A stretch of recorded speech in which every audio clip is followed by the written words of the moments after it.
राम राम जय जय शंकर हर हर शंकर श्री गुरुभ्यो नमः। शंकरं शंकराचार्यं सद्गुरुं चंद्रशेखरं अस्मदाचार्यवर्यं च प्रणतोस्मि पुनः पुनः। உலகம் யாவையும் தாமளவாக்கலம் நிலைபெறுத்தலம் நிக்கலம் நீங்களா அலைகளா விளைய ஆற்றுடையார் அவர் தலைவர் அன்னவர்க்கே சரண் நாங்களே. இந்த உலகத்தை எல்லாம் படைத்து காத்து அழித்து முத்தொழிலியம் பண்ணக்கூடிய அப்பேற்பட்ட அலைகளா விளையாட்டு ரொம்ப லீலா வினோதமா பண்ணிட்டு இருக்கக்கூடிய அந்த பெருமானுக்கு அவன் தான் தலைவன். அவனுடைய திருப்பாதங்களை நம்ம வணங்குறோம் அப்படின்னு சொல்றார். இதேதான் ஏதோ ஒரு ஸ்லோகம் நான் படிச்சிருக்கேன். அது ரகுவம்சத்துல வர்றதுன்னு தான் நினைக்கிறேன். நமோ விஸ்வசுஜய பூர்வம் விஸ்வம் ததனு பிப்ரத்தே அத்த விஸ்வசிய சம்பத்தே துப்பியம் வேதாஸ்திதாத்மனே அப்படின்னு சொல்லிட்டு தேவாலாம் பார்க்கடல்ல பள்ளி கொண்டு இருக்கக்கூடிய அந்த மகாவிஷ்ணுவை பத்தி சொல்றதாக ஒரு ஸ்லோகம். இதுதான் காளிதாசனுடைய ஸ்லோகம் தான் நான் நினைக்கிறேன். இது ரகுவம்சத்தில் தான் எங்கேயோ வருது அப்படின்ற மாதிரி. அவரும் அதே தான் சொல்ல, இந்த 3 தொழில்களும் ஆற்றக்கூடிய அந்த எம்பெருமானை வணங்கி துப்பியம் வேதாஸ்திதாத்மனே 3 விதமாகவும் நீயே தான் இருக்கப்பா, உனக்கு நமஸ்காரம் சொல்லுமே அந்த ஸ்லோகத்தை பாக்குறோம். ஆனா ஒருத்தருக்கு வரும்போது வைஷ்ணவ சம்பிரதாயத்தை ஃபாலோ பண்றவங்களுக்கு ஸ்ரீமன் நாராயணன் தான் எல்லாத்த விட முத்த கடவுள் அவர் தான், முதன்மையானவர் அவர் தான், ஆதி மூலம் அவர் தான் அப்படின்னு அவளுடைய ஒரு சித்தாந்தம், ஒரு நம்பிக்கை. சைவ முறைகளை ஃபாலோ பண்றவளுக்கு பரமேஸ்வரன் தான் அப்படின்னு. பட் எல்லாருக்குமே பார்த்தா சக்தி ஆராதனை பண்றவளுக்கு சக்தி தான் ஒரு சக்தி அப்படின்னு சொல்றார். யா தேவி சர்வபூதேஷு சாந்தி ரூபேன சம்சிதா புத்தி ரூபேன சம்சிதா இத்தனை நிறைய இருக்கு, அத்தனையும் அவதான் இருக்கான்ற மாதிரி ஒருத்தருக்கு அவ எந்த முறையில கும்பிடுறாளோ அந்த முறைக்கு தான் அவ இம்பார்ட்டன்ஸ் கொடுக்குறா. ஆனா இது எல்லாமே ஒரே ஒரு பரபிரம்மத்தினுடைய பலவிதமான வெளிப்பாடுகள் சொரூபந்தான் அப்படின்றது சில பேருடைய ஒரு நம்பிக்கையாகவும் இருக்கு.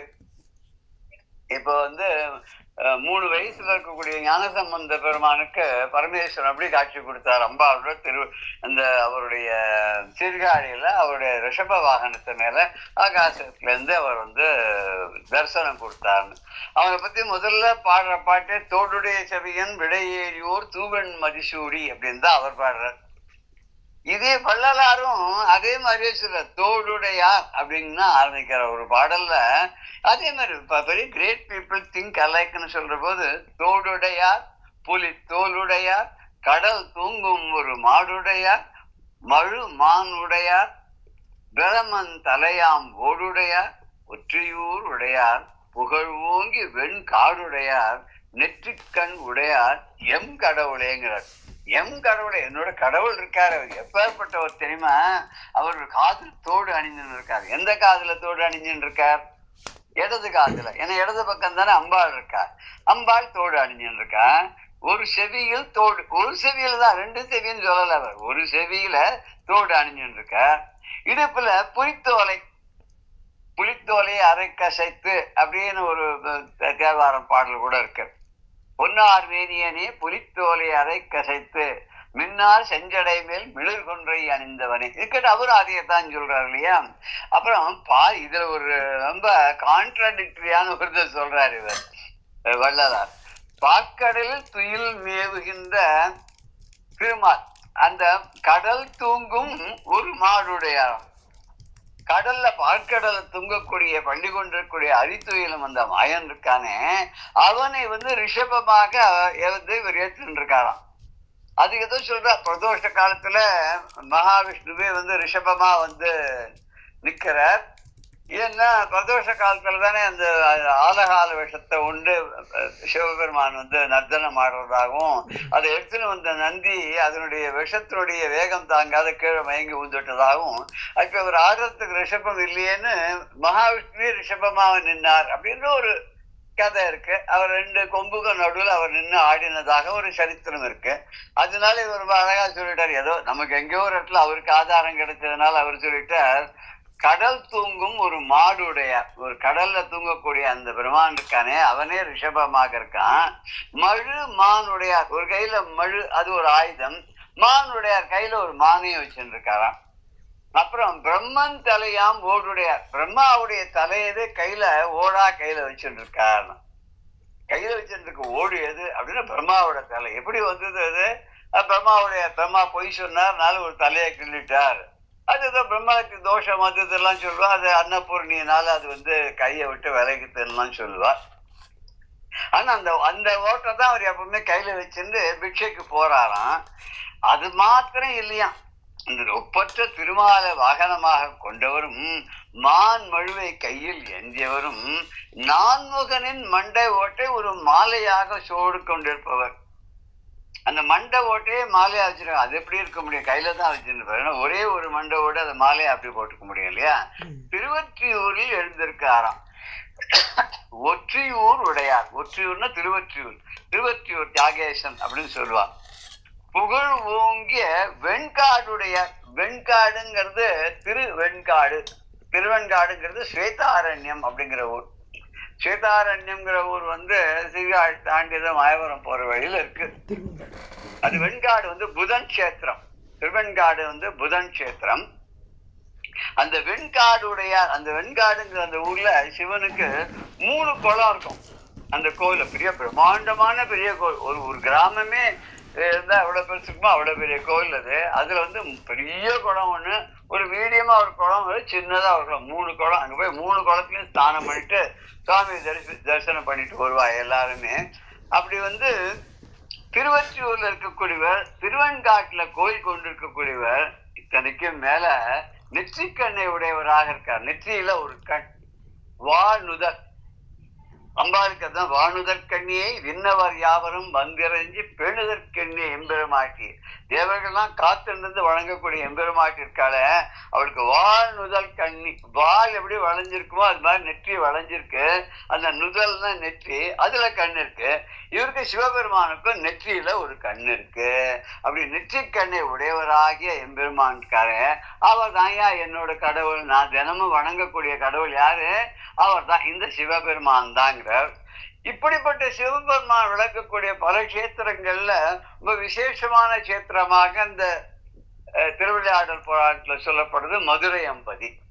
இந்த மதுரை அம்பதிக்கே உண்டான சிறப்பெல்லாம் பத்தி வரிசையா சொல்ற. அது கஷேத்திரம், தீர்த்தம், அப்புறம் சுவாமி, இதெல்லாம் பத்தி சொல்லும்போது முதல்ல இப்ப கஷேத்திரத்தை பத்தி அழகா சொல்லிண்டே வர்றார். இந்த கஷேத்திரத்துல ரொம்ப விசேஷம் எல்லா இடத்துலயும் போய் எத்தனையோ விதமான தானங்கள்லாம், ஷோடச தானங்கள்லாம் பண்ணலாம். அத்தனை தானம் பண்ணா எவ்வளவு புண்ணியம் உண்டோ அத்தனையும் ஒரு கையளவு அரிசியை கொண்டு போய் ஒரு வந்தனருக்கு கொடுத்தா புண்ணியம் உண்டா. அவ குடும்பத்து சாப்பாட்டுக்காக அந்த வேத வித்துக்கு ஒரு பிடி அரிசி கையில கொடுத்தா அது பெரிய புண்ணியமா. மகாபெரிவா கூட ஒரு பெரிய ஒரு சிஸ்டம் ஒண்ணு கொண்டு வந்தா. அது ரொம்ப வருஷம் முன்னாடி, ஒரு 50-60 வருஷம் முன்னாடி பிடி அரிசி திட்டம்னு. அவ என்ன பண்ணுங்கன்னா தினம் சாப்பிடறதுக்கு முன்னாடி, சாப்பாட்டுக்கு எப்படியே அந்த காலத்துல எல்லாம் ஒரு அரைப்படி அரிசியா வடிப்பா. ஒரு கூட்டு குடும்பமா இருக்கும், ஒரு 8-10 பேர் இருப்பா. அவளுக்கு சமைக்கணும்னு சொன்னா குறைஞ்சபட்சம் ஒரு அரைப்படி அந்த மாதிரி இருப்பா. அப்ப படிக்கும் போது நீ அரிசி அளந்து களையறதுக்கு முன்னாடி கையில ஒரு பிடிச்ச அரிசி எடுத்து ஒரு பானையில போட்டு வைங்கோ.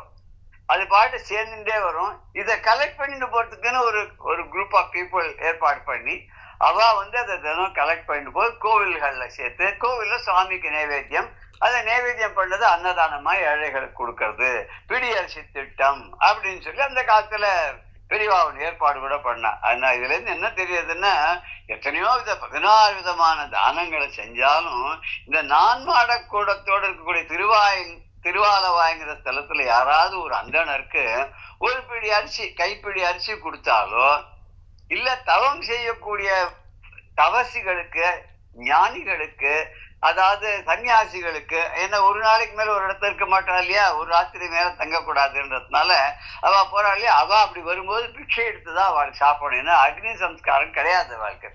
அதனால அவ வீட்டை சமைச்சு வச்செல்லாம் அவெல்லாம் சாப்பிட முடியாது. நானே பண்ணிக்கிறேன்லாம் கிடையாது. அவ வெளியில யார் கொடுக்கறாளோ அவதான். பிரம்மச்சாரிக்கு அப்படிதான், சன்னியாசிக்கும் அப்படிதான் சொல்றா இல்லையா. அப்படி அவளுக்கு ஒரு பிடி சாதம் கொடுத்தாலும் ரொம்ப புண்ணியம். ஏன்னா அவ அரிசியை போட்டா அவ என்ன பண்ணுவா, அதனால அவளுக்கு அன்னமாவே போட்டானே அதை சாப்பிடறதுக்கு அவ எந்த ருச்சியோ அதுவோ பார்க்காத என்ன கிடைச்சதோ அதை அப்படியே வாங்கி சாப்பிட்டுட்டு போயிட்டே இருப்பா. சத்ரா போஜனா மடாதித்ரான்னு அந்த காலத்துலலாம் சொல்லுவா. ஏதோ ஒரு சத்திரத்தை ஒரு படி அரிசி சாதம் போட்டா சாப்பிடுவாளாம், ஏதோ ஒரு மடத்துல போய் படுத்துட்டு போயிட்டே இருப்பாளாம். இப்படி இதோட மத்த வேற ஸ்தலங்கள்ல போய் நம்ம 16 விதமான தானங்களை செய்யறதுனால பலன் எல்லாமே இந்த அந்தணருக்கு ஒரு பிடி அரிசியும் அந்த சன்னியாசிகளுக்கு ஒரு பிடி சோறும் கொடுக்கறதுனால கிடைச்சுடுறது அப்படின்னு சொல்லி இந்த தலத்துடைய சிறப்பை சொல்லிட்டே வர்றார். அந்த முனிவர்கள்லாம் ரொம்ப ஆச்சரியத்தோட இதெல்லாம் கேட்டுட்டு இருக்கா. ஆஹா, இப்பேற்பட்ட ஒரு ஸ்தலமா, நாங்க இவ்வளவு ஸ்தலம் இருக்கு, இதுல எது ரொம்ப முக்கியமானது விசேஷமானதுன்னு தெரியாத நாங்க திண்டாடிட்டு இருந்தோம், நீங்க எங்களுக்கு இவ்வளவு அழகா சொன்னீங்களே அப்படின்னு அவெல்லாம் ஆச்சரியமா கேட்கச்ச அவர் சொல்றார். மேல என்ன சொல்றார் அகஸ்தியர் முனிவர்களுக்கு என்ன சொல்றார் அப்படின்னாக்க, இது மாத்திரம் இல்ல, இதனுடைய பேரும் புகழும் பத்தி இன்னும் சொல்றேன் கேளுங்கோ அப்படின்னு அடுத்த பாடல்ல, பல்வகை தலங்களெல்லாம் வைகிய பயனும் என்றும் பல்வகை தீர்த்தமெல்லாம் ஆடிய பயனும் என்றும் பல்வகை தானமெல்லாம் நல்கிய பயனும் பல்வகை என்றும் பல்வகை தான பூஜை பண்ணிய தவத்தின் பேரும் பல்வகை தவங்கள் எல்லாம் முற்றிய பயனும் தூய பல்வகை மந்திரத்தில் எய்திய பயனும் நூலின் பல்வகை கேள்வி எல்லாம் ஆய்ந்து உணர் பயனும் யோகம் பல்வகை ஞானம் எல்லாம் பயின்று உணர்ந்து அடங்கும் பேரும். இத்தனை பேரும் எத்தனை பேர்கள் வரிசையா 2 பாடலும் நம்ம சேர்த்து படிச்சிருக்கோம். இப்ப 48, 49 இதெல்லாம் அணைய தொல் பதியில் என்றும் வைகுவோர் அடைவர் என்றால், இணைய தொல்பதிக்கு நேர் வேறில்லை இப்பதியின் மேன்மைதனை அறிபவர் யார் ஈசனார் அன்றி, ஆதலாலே வினையை வெல்பவர் அங்கு எய்தி வதிவதே வேண்டுமதோ அப்படின்னு சொல்லி இந்த பாடலை முடிக்கிற. 3ஐயும் சேர்த்து நம்ம பார்த்துருக்கோம்.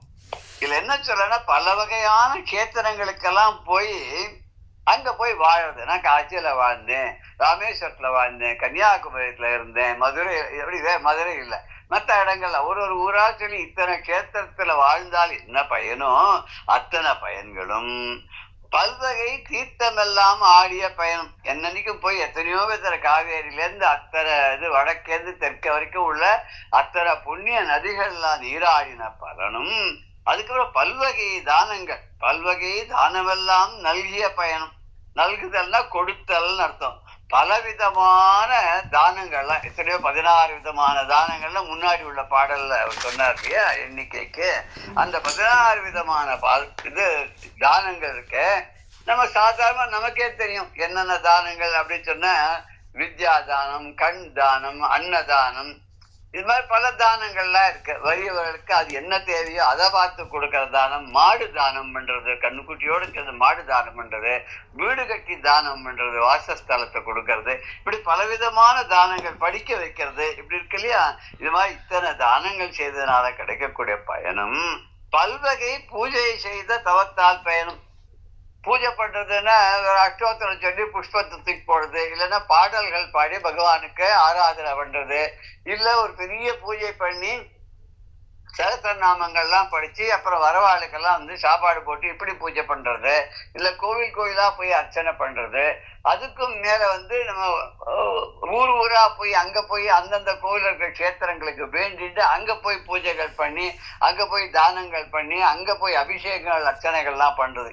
இப்படி பலவிதமான பூஜைகள் செய்யறாலே அந்த பூஜைகள் செய்த பயனும். அடுத்த பாடம் தொடர்ந்து சிலர் மேலும் பல்வகை தவங்கள் எல்லாம் முற்றிய பயனும். பல்வகை தலங்கள் எல்லாம் முற்றியன முடித்த எத்தனையோ விதமான தபஸ் இருக்கு இல்லையா. ஏகாதசி விரதம் இருக்கேங்கிறது, அப்புறம் மௌன விரதம் இருக்கேங்கிறது, கால்நடையாவே நடந்து கோவிலுக்கு போறேன்றது, தினமும் 108 பிரதட்சணம் பண்றேங்கிறது, இப்படி பலவிதமான ஒரு தவங்கள். இதெல்லாம் ஒரு விதமான தபஸ் தானே. இப்படி தபஸ் எல்லாருக்கும் ஃப்ரீயா பாடம் சொல்லித்தரேங்கிறது, பணம் வாங்காத கொடுக்கறது, எல்லாருக்கும் சொல்லி கொடுக்கறது, யாருக்கெல்லாம் தேவையோ அவளுக்கெல்லாம் பணத்தை அள்ளி கொடுக்கறது, தான தர்மங்கள் பண்றது, அப்புறம் வரவா போறவர்களுக்கெல்லாம் வஸ்திரங்கள் கொடுக்கறது, இப்படி பலவிதமான இருக்கு. இதெல்லாம் ஒரு விதமான தபசு தான். இப்படி வேண்டிட்டு செய்யறது, வேண்டிட்டு எது செஞ்சாலும் அது தபசுன்னு எடுத்துக்கிறோமோ இல்லையா? அப்படி பலவிதமான தவங்கள் எல்லாம் செய்த பயனும் பல்வகை மந்திரத்தினால் எய்திய பலன். ஜபம் பண்றது, பலவிதமான மந்திரங்கள் இனிஷியேட் பண்ணிருப்பா, ஒருத்தருக்கு ஒரு ஒரு விதமான மந்திரங்களை உபதேசம் பண்ணிருப்பா. அவளுக்கு இஷ்ட தெய்வம் எதுவோ அந்த இஷ்ட தெய்வத்தை குறித்து சொல்லக்கூடிய, தியானம் பண்ணக்கூடிய, உச்சாடனம் பண்ணக்கூடிய மந்திரங்கள் எல்லாம் சொல்லி கொடுத்துருப்பா இல்லையா? அந்த மந்திரத்தை ஒரு நாளைக்கு இத்தனை ஆவர்த்தி சொல்றது, இத்தனை ஆவர்த்தி ஹோமம் பண்றது, இதெல்லாம் இருக்கு. இப்ப காயத்ரி ஜபம் பண்றேன் அப்படின்னு சொல்லுவா. ஒரு நாளைக்கு சாதாரணமா ஒண்ணுமே முடியலனாலும் ஒரு 32 காயத்ரியா சொல்லுங்க 3 வேலையன்றா, இல்ல 64 சொல்லுங்கிறா, இல்ல 108 சொல்லுங்கிறா.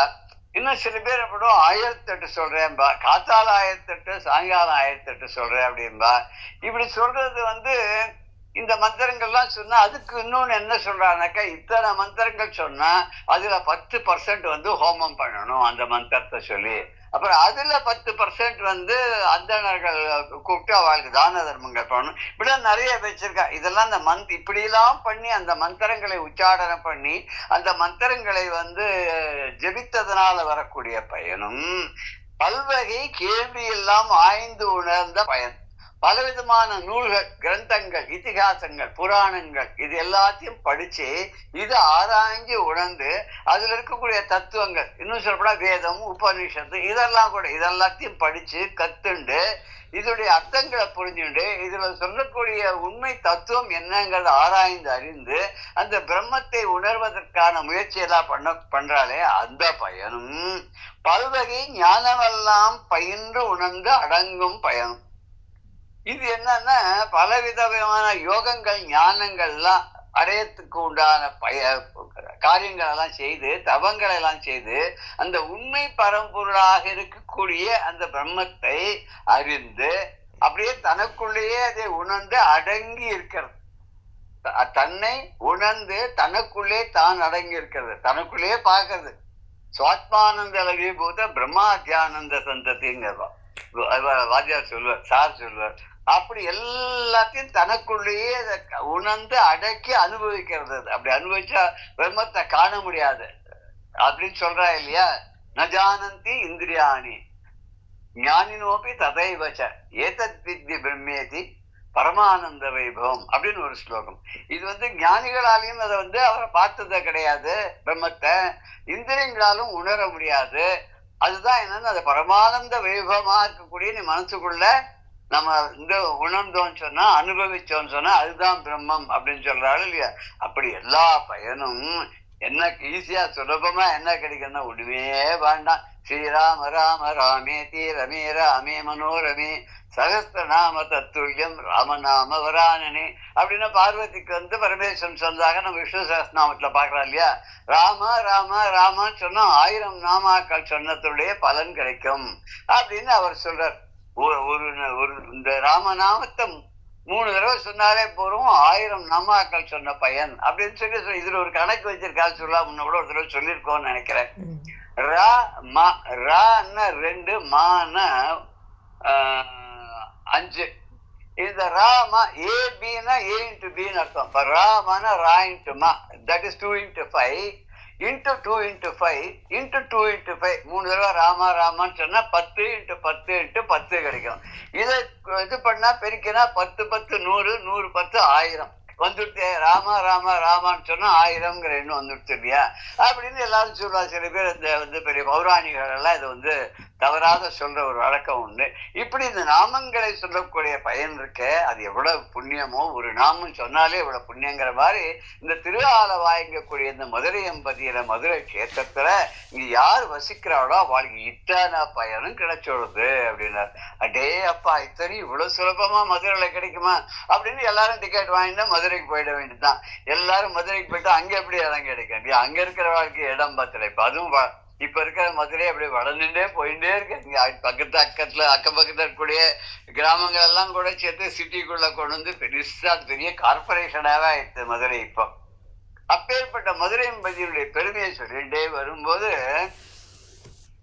அணைய தொல்பதியில் என்றும் வைகுவர் அடைவர் என்றால் இணைய தொல்பதிக்கு நேர் வேறு இல்லை. இப்பதியின் மேன்மை, இப்பதியின் மேன்மை தன்னை அறிபவர் யார்? ஈசனாரன்றி. ஆதலாலே வினையை வெல்பவர் அங்கு எய்தி வதிவதே வேண்டுமாதோ. இத்தனை புண்ணியம் எல்லா இடத்துல போய் கஷேத்திரத்தெல்லாம் போன பலன், புண்ணிய அப்புறம் நதிகளை நீராடின பலன், தான தர்மங்கள் பண்ண பலன், மந்திர ஜபங்கள் பண்ண பலன், தவம் செய்த பலன், இது இத்தனையும் இந்த மதுரையில வசிக்கிறதுனாலே கிடைக்கிறது இல்லையா? அதனால அணைய தொல்பதியில் என்றும் அணைய இப்படிப்பட்ட தொல்பதியின பெருமை வாய்ந்த பழமையான தொல், அதான் தொல் உலகு அப்படின்னா பழமையான உலகு. இது எப்ப ஏற்பட்டதுன்னு யாருக்குமே தெரியாது. அது தொல் காப்பியம், இந்த காப்பியமானது இந்த காவியமானது தொல் பழமையானது அப்படின்லாம் சொல்ற. அதுல இங்க தொன்மையான தொன்மை அதுல இருந்து வந்தா தொல். தொல் பதியில் என்றும் இந்த பழமையான மதுரையம் பதியில வைகுவர் என்றும் வைகுவர் அடைவர். என்னாலும் இங்க தங்கி வசிக்கக்கூடிய புண்ணியாத்மாக்கள் இருக்காள அவ அடைவார். எல்லா பலனையும் இங்கே வசிக்கிறதுனாலே அடைவார்கள். அப்படிங்கிறதுனால இணைய தொல்பதிக்கு நேர் வேறு இல்லை.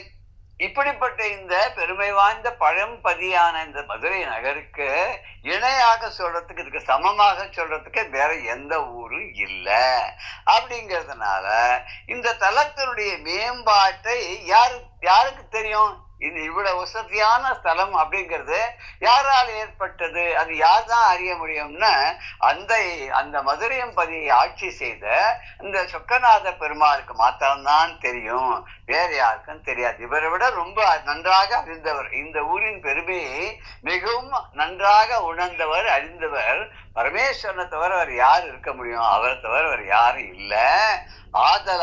அதனால வினையை வெல்பவர், நாம செய்த வினைகளை எல்லாம், முன்வினை பயனை எல்லாம் நீக்க வேண்டும் என்றால் அதுக்கு என்ன சொல்ற? சஞ்சித கர்மா, அப்புறம் பிராரப்த கர்மா, அதுக்கப்புறம் ஆகாமி கர்மா, இது மாதிரி நிறைய சொல்லலையா? பிராரப்த கர்மா, இதெல்லாம் எல்லா கர்மங்களையும் வினை பயன்களையும் நம்முடைய வாழ்க்கையில ஏற்படக்கூடிய ஒரு நிகழ்வுக்கும் காரணமே என்ன சொல்றான்னு நம்முடைய முன்வினை பயன்தான் அப்படிங்கிறார். இந்த ஜென்மால பண்ணுது இது டைம் வந்தா எதுக்கும் அனுபவிப்போம், இல்லைன்னா அடுத்த ஜென்மால இதெல்லாம் சேர்ந்துக்கும், மிச்ச மீதியோட சேர்ந்து படுத்தோம் அப்படின்னு சொல்லுவோம். எல்லாம் என்ன பிராரத்தம் இன்னும் தெரியவே இல்லை, என்ன கிரகச்சாரமோ என்ன கோளாரோ அப்படின்னு நம்ம சொல்றோம் இல்லையா? அதுக்கு ஏத்த மாதிரிதான் அந்த பிறவியினுடைய ஜாதகம் கடிக்கும் போது அந்த ஜோசியாளுக்கு தெரியுமா முன்னாடி என்னென்னலாம் இவன் பண்ணினான்றது தெரியுமா? நிஜமா உண்மையாவே வராகமிகரையோ லீலாவதியோ இதெல்லாம் படிச்சவாளா இருந்ததுனாக்க அவளுக்கு நிச்சயமா அவ பெரிய கைதேர்ந்த ஜோசியாளா இருப்பா, அவ பெரிய உபாசகாளா இருப்பா, அவளுக்கு இன்ட்யூஷன்லாம் இருக்கும், அவ வாக்கு பலிக்கும், அவளுக்கு தெரியும் இந்த ஜாதகத்தை கட்டத்துல அவன் பிறந்த போது எந்தெந்த கிரகங்கள் எந்தெந்த இடத்துல இருந்தது அப்படிங்கிறத பார்க்கும்போது இவன் எப்பேற்பட்டவன், இவனுக்கு முன்னாடி எப்படி ஜென்மா எப்படி இருந்தது, இப்ப வரப்போற ஜென்மாவானது எப்படி இருக்க போறது, இந்த ஜென்மால என்னென்னலாம் அனுபவிக்க போறான் எல்லாத்தையும் அவளுக்கு தெரியும். ஆனா சொல்ல மாட்டான். ஏன்னா எப்பவுமே எதிர்காலத்தை பத்தி அது சீக்கிரட்டா சொல்லுவா, தேவ ரகசியம். என்ன நடக்க போறதுங்க தேவ ரகசியம், என்ன நடந்தது அப்படிங்கிறத சொல்லலாம். பல இந்த குறி சொல்றவான சில பேர் இருப்பா, அவ வரிசையா பார்த்து இப்படி கையை பார்த்து சொல்லிட்டே வருவா. அவ சொல்றது எல்லாம் கரெக்டா இருக்கும், பழசெல்லாம் கரெக்டா இருக்கும். இனிமே நடக்க போறதை பத்தி அவ உத்தேசமா ஒரு ஹேஷியமா பழச வச்சுண்டு அதுக்கு தகுந்த மாதிரி இவாளாவே ஒரு மாதிரி ஒரு சொல்வாளை தவிர யாராலையும் பிரம்ம லிபியை படிக்கவோ அதை எடுத்து சொல்லவோ யாராலையும் முடியாது அப்படின்னு தான் பெரியவர்கள்லாம் சொல்றா. இப்படிப்பட்ட மேம்பாடு உடைய இந்த தலத்தினுடைய பெருமையை ஈஸ்வரனை தவிர வேற யாருக்கும் தெரியாது. அதனால எல்லா வினையெல்லாம் தீர்க்கக்கூடியதாக இருக்கக்கூடிய இந்த திருத்தலமான மதுரையம்பதி இருக்க, இங்க போய் நீங்க எல்லாம் வசிக்கணும், எல்லாரும் அங்க போய் வாழ வேண்டும். அதனால மதுரையில வாழ்பவர்களுக்கு எல்லா நலனும் கிட்டும், துன்பமே கிடையாது, முன்வினை பயனுடைய வருத்தங்கள்லாம் கிடையாது. அங்க ஆட்சி செய்த அந்த பரமேஸ்வரனுடைய மீனாட்சியுடைய கருணை என்றென்றும் இருக்கும். மதுரையில யாருமே துக்கப்பட்டவாளா இருக்கவே மாட்டா. மதுரை வாழ்பவர் எல்லாருக்கும் நலமே என்று வேறு இல்லை அப்படிங்கிற மாதிரி சொல்ற. அடுத்த ஸ்லோகம், கைத்தல 4 உடைய மலர் கடவுள். கைத்தலம் 4 மலர் கடவுள் மேலொரு நாள் கைலையாதி எத்தலமும் ஒரு துளை இட்டு இத்தலமும் ஒரு துளையில் இட்டு இரண்டும் தூக்க உத்தமமாம் திரு ஆலவாய் மிகவும் கனத்தது கண்டு உலகின் மேலாம் மேலாம் வைத்தலம் இதுவென்று ஆதலின் பெருமை யாவரே வழுத்தற்பாளார். ஒரு காலத்துல என்ன பண்ணான, கைத்தலம் 2 உடையான். 2 கைத்தலம்னா 2, 4 2 உடையான். கைத்தலங்கள் 4 2 உடையான். 4 2 8. அவனுக்கு 8 கைகள் இருக்கு. யாருன்னா மலர் கடவுள். மலர் கடவுள் தாமரை மலர் மீது அமர்ந்திருக்கக்கூடிய அந்த கடவுளான பிரம்மா இருக்கானே. மேல் ஒரு நாள் ஏதோ ஒரு நாளைக்கு திடீர்னு நினைச்சுன்னு என்ன பண்ணான்னா, கைலையாதி எத்தலம், கைலை முதலான அத்தனை தலங்களையும் புண்ணிய கஷேத்திரங்கள் எல்லாத்தையும் சிவக்ஷேத்திரங்கள் எல்லாவற்றையும் ஒரு துளை இட்டு ஒரு துலாக்கோல்ல ஒரு பக்கத்துல எல்லாத்தையும் வச்சாராம். எல்லா சிவக்ஷேத்திரங்களையும் ஸ்தலங்களையும் அந்த துலாக்கோல் தராசுல ஒரு பக்கம் வச்சாராம். வச்சுட்டு என்ன பண்ணாராம், ஒரு தலை இட்டு இரண்டும் தூக்க. இன்னும் இந்த மதுரை இருக்கு இல்லையா, அந்த மதுரை இந்த இத்தலமும் ஒரு துளை இட்டு இந்த மதுரையம்பதிய ஒரு தட்டு தராசு தட்டுல ஒரு பக்கம் அது ஒரு பக்கம் இது துலாபாரம்ங்கிற அளவுலயோ அப்படி ஒரு பக்கத்துல எல்லா சிவக்ஷேத்திரங்கள், இன்னொரு தட்டுல மதுரையை மாத்திரம் அப்படி வச்சுட்டு இரண்டும் தூக்க. இந்த அப்படியே தராசுக்கோல தூக்கி பார்த்தாராம். அந்த தராசுக்கோல ரெண்டும் சமன் செய்து சீர்தூக்கும் கோல் போல் அமைந்தொருபால் சான்றோர் கோடாமை சான்றோர் கனி அப்படின்னு வள்ளுவர் சொல்றார். சமம் செய்து இந்த பக்கமும் இல்ல அந்த பக்கமும் இல்ல, பாரபட்சம் இல்லாத பார்த்து அந்த எப்படி தராசு நிர்ணயம் பண்ணி சொல்றதோ அது மாதிரி பாரபட்சம் இல்லாத நீதி வழங்கணும். அப்படிதான் அமைந்தொருபால் கோடாமை சான்றோருக்கு அணி.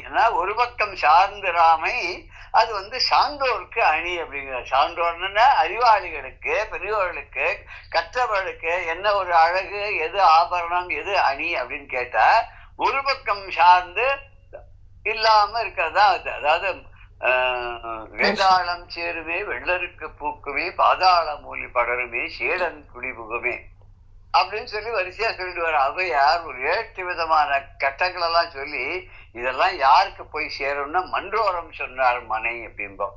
மன்றத்திலே, அதாவது நீதிமன்றத்திலே ஓரம் சொன்னார்.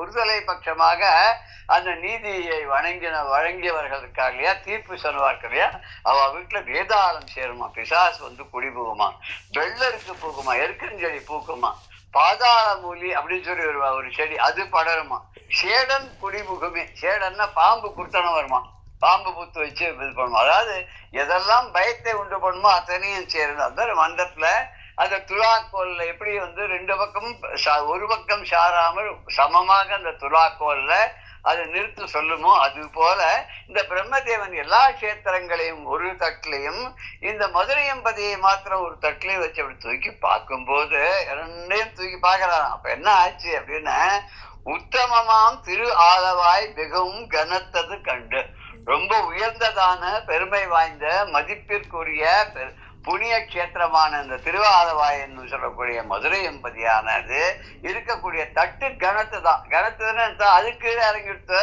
மிச்ச கஷேத்திரங்கள்லாம் வச்சிருந்த தட்டு மேல போயிடுத்து. அப்ப இதுதான் உயர்ந்தது அப்படின்னு கண்டாலாம். கனத்தது கண்டு உலகின் மேலாம் வைத்தலம், உலகின் மேலாம் வைத்தலம், இந்த உலகத்திலேயே ரொம்ப சிறந்த கஷேத்திரம் எது அப்படின்னா இந்த தராத்துல வச்சு நிறுத்த பார்த்த உடனே தெரிஞ்சு போச்சு மதுரை தலம் தான் அப்படின்னு சொல்லி மேலானவி இதுவென்று இதுதான் நுழைந்தது அப்படின்னு ஆதலின் பெருமை யாவரே வெளுத்தற்பாரார். அப்படி பிரம்மதேவனே கண்டு அவரே ஒரு தீர்ப்பு சொல்லிட்டார், மதுரை எம்பதி தான் உயர்ந்ததுன்னு தராசு தட்டை வச்சு இதுதான் கனத்தது, இதுதான் உயர்ந்தது, இதுதான் புண்ணிய கஷேத்திரம், இதுதான் பெருமை வாய்ந்ததுன்னு சொல்லிட்டாரு. இதுக்கப்புறம் அவரே சொன்னப்புறம் என்ன ஒரு பழமொழி கூட சொன்னப்புறம், ஐயர் சொன்னா அமாவாசை தானே அப்படின்னு ஒரு பழமொழி உண்டு கிராமத்துலாம். ஐயருங்கிறது புரோகிதர்.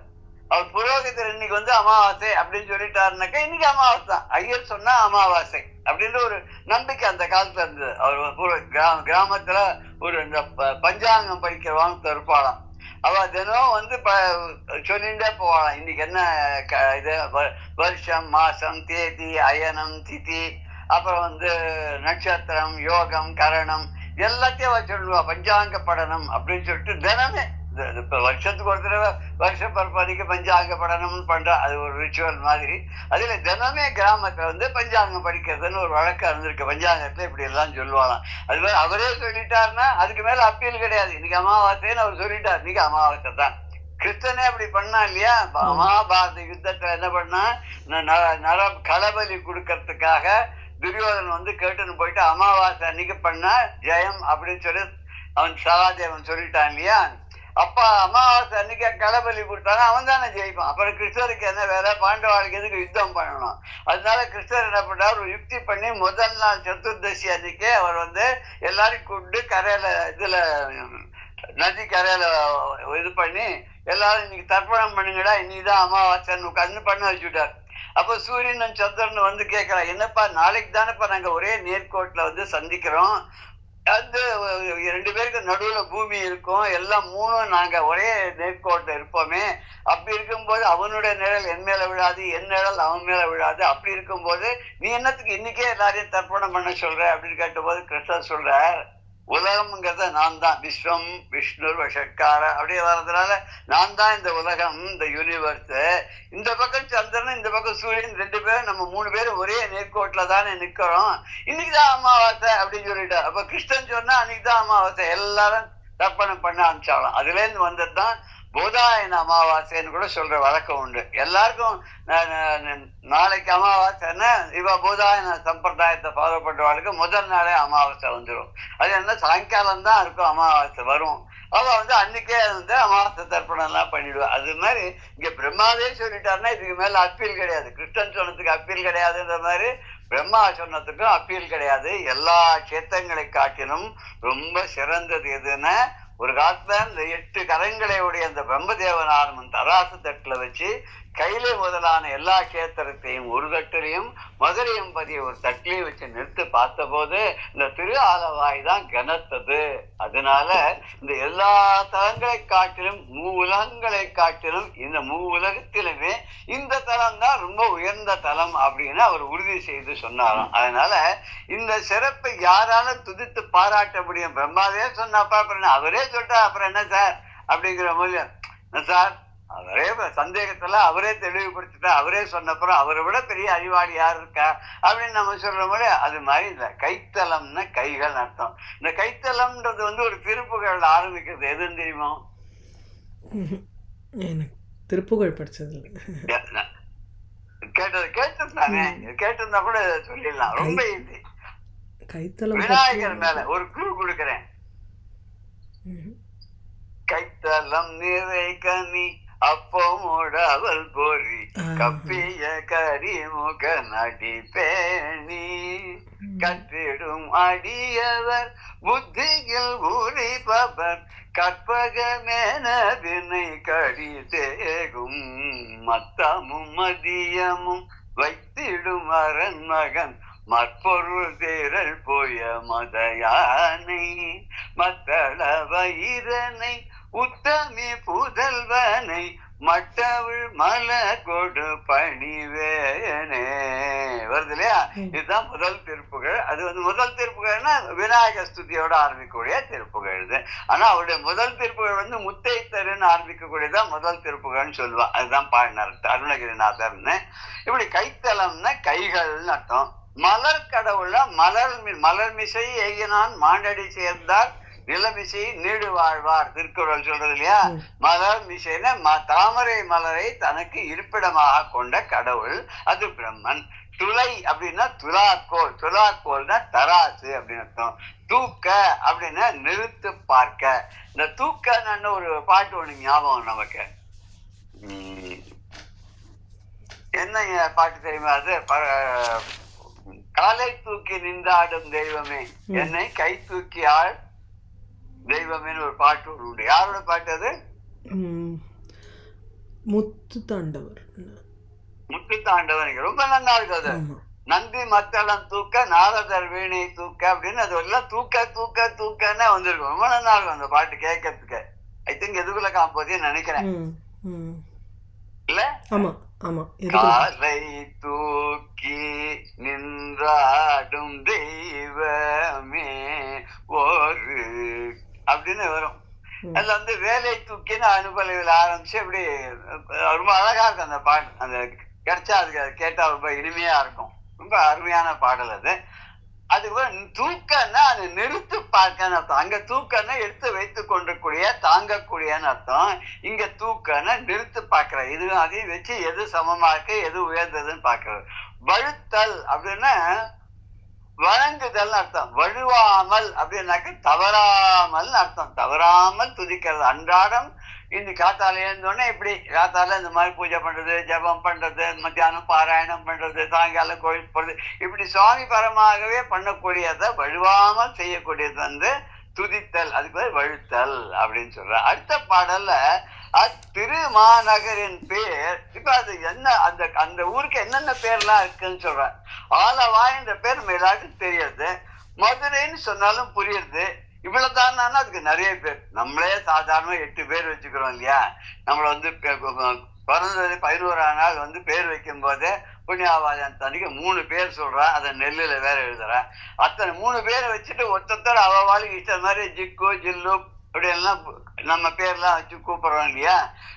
சீனிவாசன்னா சீனு அப்படிங்கிறோம்.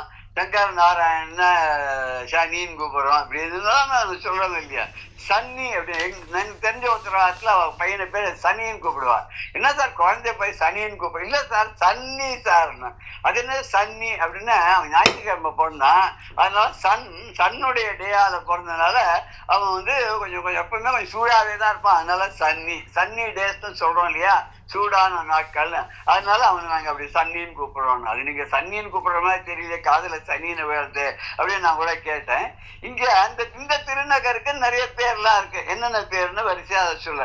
திருமாநகரின் பேர் சிவநகரம், கடம்பவனம், அமர்ந்தோர் ஜீவன் முக்திபுரம், கன்னிபுரம், திரு ஆலவாய், மதுரை, முடியா ஞானம் புத்தி தரும் பூவுலகில் சிவலோகம், சமஷ்டி விச்சாரம் புறம் தென்கூடல், பக்தி தரு துவாதசாந்தம் தலம் என்றும் துவாதச தலம் என்று ஏதுவினார் பகர்வர் நல்லோர். இத்தனை பேர் அந்த நகரத்துக்கு இருக்குன்னா என்னென்ன பேர் அப்படின்னா, இந்த திருத்தலத்துடைய பேர்களை சிவநகரம்னு திருமாநகரின் பேர். இந்த அழகிய நகரத்துடைய பேர் வந்து சிவநகரம், கடம்பவனம், அப்புறம் வந்து அமர்ந்தோர் ஜீவன் முக்தி. அந்த ஊர்ல வசிக்கிறவாளுக்கு ஜீவன் முக்தி கிடைக்கும், ஜீவன் முக்தி புறம். அதுக்கப்புறம் கன்னிபுரம் அப்படின்னு அது ஒரு பேர் இருக்கான். திரு ஆலவாய், மதுரை, அப்புறம் வந்து பூ உலகில் சிவலோகம், பூலோக சிவலோகம் அப்படின்ற பேரு. சமஷ்டி விச்சாபுரம் அப்படின்னு ஒரு பேர் இருக்கான். நான்மாடக்கூடல். இது நிறைய பாடல்கள் எல்லாம் வரக்கூடும். நான்மாடக்கூடல் அப்படின்றது அழகா பாடல்கள்லாம் நிறைய பேர் கையாண்டிருப்பார். அப்புறம் துவாதசாந்த ஸ்தலம் அப்படின்னு ஒரு பேரம். இப்படி பல காரணங்களை வச்சு பெரியவாள்லாம் அதுக்கு பேர் வச்சிருக்கா அப்படின்னு சொல்றா. இப்பேற்பட்ட பேரெல்லாம் உள்ள அந்த ஸ்தலங்கள் இருக்கு. இந்த ஸ்தலங்களெல்லாம் பத்தி எல்லாம் அகஸ்தியர் விரிவா சொல்லிட்டே வரும்போது அவர் முன்னாடி உட்கார்ந்து இருக்கிற அந்த முனிவருக்கெல்லாம் ரொம்ப ஆச்சரியமா போயிடுச்சு. அடேப்பா, இப்படி ஒரு ஸ்தலமா, இதை பத்தி நம்ம இதுக்கு முன்னாடி வரைக்கும் கேள்விப்பட்டதே இல்லையே அப்படின்னு சொல்லி அந்த தலத்துடைய பெருமையெல்லாம் பத்தி எனக்கு ரொம்ப அழகா சொன்னேன் அகஸ்தியமா முனிவரே. அதை கேட்டு நாங்கெல்லாம் இந்த பிறவி அடைய வேண்டிய பயன் முழுதையும் இன்னைக்கு நாங்க அடைஞ்சிட்டோம். அதனால நீங்க இப்ப என்ன பண்ணணும், என்ன பேரு பெற்றோம் அப்படின்னு இப்படி இந்த இதெல்லாம் உங்க வாயால கேட்கறதுக்கு உண்டான பெருமை பேரை நாங்க பெற்றோம். இப்பேற்பட்ட இந்த பெருமை வாய்ந்த பதத்தில் இருக்கக்கூடிய பொற்றாமரை தீர்த்தம், பொற்றாமரை குளம்னு ஒண்ணு இருக்கு. அந்த தீர்த்தத்துடைய பெருமையெல்லாம் நீங்க சொல்லணும் அப்படின்னு சொல்றார். சொன்ன உடனே அவெல்லாம் கேட்ட உடனே இந்த விந்திய மலையே அடக்கி அந்த கருணையே வடிவான அகஸ்திய முனிவர் இருக்காரு. அந்த வரலாற்று முறைப்படி அதெல்லாம் சொல்ல ஆரம்பிச்சார்.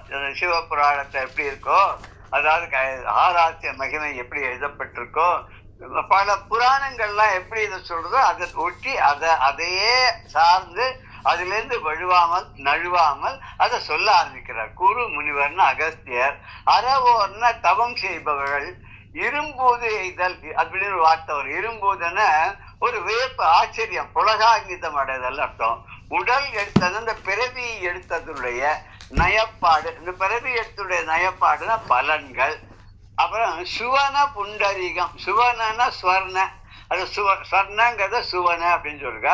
இந்த ஸ்வர்ண அப்படின்னு சொன்னாங்க. புண்டரீகம்னா தாமரை, பொற்றாமரைன்னு அர்த்தம். குன்றம்னா விந்திய முறை, விந்திய மலை. விந்திய மலைக்கு பேர் வந்து குன்றம். குன்றம்னா மலை.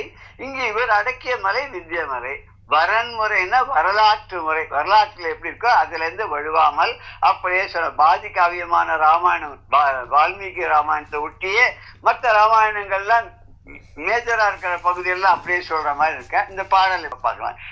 என்று மேல சொன்ன மாதிரி பலவிதமான தல சிறப்பு உரைத்த குருமுனிவர் எதிர் அறவோர் இரும்பூது எய்தி நன்று தல பெருமை அருள் செய்து அதனை கேட்டு உடலெடுத்த நயப்பாடெல்லாம் இன்று அடைந்தோம். இனி சுவர்ண புண்டரீக சிறப்பதனை இசைத்தி என்ன குன்றம் மடக்கிய கருணை குன்றனையான் வரன்முறையால் கூற்றுகின்றான். இதனுடைய கருத்தை தான் நம்ம முதல் ஆரம்பத்தை பார்த்துட்டு இந்த பாடத்தை போகலாம். இப்படி தலத்தினுடைய சிறப்பை எல்லாம் உரைத்த குருமுனிவன் அகத்தியனுடைய எதிரே உட்கார்ந்து இருக்கக்கூடிய அறவோர் இரும்பூது எய்தின அந்த தவசிகள் எல்லாரும் புலகாங்கிதம் அடைந்து நன்று, ரொம்ப நல்லது, தலப்பெருமையெல்லாம் அருள் செய்தனை, தலத்துடைய பெருமையெல்லாம் சொன்னேன், நாங்க அதை கேட்டு உடல் எடுத்த நயப்பாடெல்லாம் இன்று அடைந்தோம். இந்த உடல் பிறவி எடுத்த பயனை இன்று அடைந்தோம். நீங்க இப்ப வந்து ஸ்வர்ண புண்டரீக சிறப்பதனை இசைத்தி இந்த புற்றாமரையினுடைய தீர்த்தத்தினுடைய பெருமையெல்லாம் நீங்கள் இப்போது எங்களுக்கு சொல்ல வேண்டும் அப்படின்னு சொல்ல. என்ன சொல்ல? குன்றம் அடக்கிய கருணை, குன்று அணையான், குன்றம் அடக்கிய விந்திய மலையை அடக்கிய குன்றணையான்னு உறுதியான மனம் படைத்த அந்த அகத்திய முனிவனானவன் வரன்முறையா கூறுகின்றான்னு அந்த நெறிமுறைப்படி எப்படி வரலாறு இருக்கோ அந்த வரலாற்றிலிருந்து விழுவாமல் அதை சொல்ல ஆரம்பித்தார். அப்படி விரதங்களை எல்லாம் பெரிய தவமாக கொண்ட முனிவர்களே அவர் ஆரம்பிக்கிறார். எல்லா விரதங்களையும் ஒரு தவமாக செய்த முனிவர்களே, தரிசித்தனாலேயே கொடிய வினைகள் எல்லாம் போக்கக்கூடிய உண்மையான பேரின்பத்தை கொடுக்கக்கூடிய இந்த பொற்றாமரை தீர்த்தம் இருக்க அதனுடைய வரலாறையும் அதனுடைய பெருமையும் அதனுடைய பலப்பும் அப்படின்னா அதனுடைய சிறப்பையும் நான் இப்ப உங்களுக்கு நன்றாக கூறுதும். நான் இப்ப உங்களுக்கு நான் சொல்ல போறேன். அதை நீங்க எல்லாம் கேளுங்கள். இதை ரொம்ப கவனமாக நீங்க கேட்கணும். அந்த பொற்றாமரை தீர்த்தம் இருக்க, பொற்றாமரை குளம் இருக்க, அதனுடைய மகிமையையும் பெருமையையும் பலத்தையும் பத்தி நான் சொல்ல போறேன். அதோட புண்ணிய தன்மையையும் நான் சொல்ல போறேன். நான் நன்றாக சொல்லும் போது நீங்க அதை கவனத்தோட அதை கேளுங்கள் அப்படின்னு அகஸ்திய முனிவர் சொல்றார். அந்த பாடல்ல விரத மா தவத்தீர் காணின் வெப்பினை எல்லாம் வீட்டி சரதமா போகம் நல்கும் போகும் தமணிய முளறி வந்த வரவும் அக்கனக கஞ்ச பெருமையும் வளனும் நன்கு உரை செய்து கேள்வின் என்ன முனிவர் உரைக்கும் மன்னோ. இப்ப விரதங்களை எல்லாம் எல்லா விரதங்களையும் விரத மா தவத்தீர், விரதங்களை எல்லாம் தவமாக கொண்ட முனிவர்களே, வெவ்வினையெல்லாம் வீட்டு வெவ்வினையெல்லாம் வீட்டு சரதமா போக நல்கும், எல்லா வினைகளையும் போக்கி பாபங்களையும் போக்கி கொடிய வினைகளை எல்லாம் போக்கி தரிசிக்கிறதுனாலேயே உண்மையான பேரின்பத்தை கொடுக்கக்கூடிய தமணிய முளறி வந்த வரவும் அப்பேற்பட்ட பொற்றாமரை குளம் இருக்க கனகஞ்ச பெருமையும் அங்க இருக்கக்கூடிய பொற்றாமை குளத்தினுடைய அந்த தீர்த்தத்தினுடைய பெருமை வரலாறை எல்லாம் இப்போது நான் நன்கு உரை செய்து நான் உங்களுக்கு சொல்ல போகிறேன், அதை கேட்பீராக அப்படின்னு சொல்லி முனிவர் உரைக்கும் மன்னோன்னு முனிவர் சொன்னார். இப்படி இந்த பொற்றாமரை குளத்தினுடைய பொற்றாமரை குளம் இருக்கக்கூடிய அந்த தீர்த்தத்துடைய மகிமையையும் பெருமையும் வளத்தையும் நான் உங்களுக்கு நான் சொல்ல போறேன். நீங்க இது என்ன எல்லா பாபங்களையும் போக்கக்கூடிய கஷேத்திரமாக விளங்கக்கூடிய மதுரையில மீனாட்சி அம்மன் ஆட்சி செய்த அந்த பரமேஸ்வரன் சோமசுந்தரேஸ்வரர் ஆட்சி செய்த இந்த ஒரு கஷேத்திரத்துல விளங்கக்கூடிய அந்த பொற்றாமரை தீர்த்தத்தை பத்தி நான் விசேஷங்கள்லாம் உங்களுக்கு நான் பெருமையெல்லாம் பத்தி நான் சொல்றேன். எப்படின்னா வரலாறுல எப்படி இருக்கோ அதுல இருந்து கொஞ்சம் கூட மாறாத நான் அப்படியே உங்களுக்கு நான் சொல்ல போறேன். நீங்க அழகாக கேட்டு இதையும் நீங்க மற்றவர்களுக்கெல்லாம் பின்னாடி வரக்கூடிய சந்ததிகளுக்கெல்லாம் எடுத்து நீங்க செல்ல வேண்டும் அப்படிங்கிற மாதிரி இதை சொல்றார்.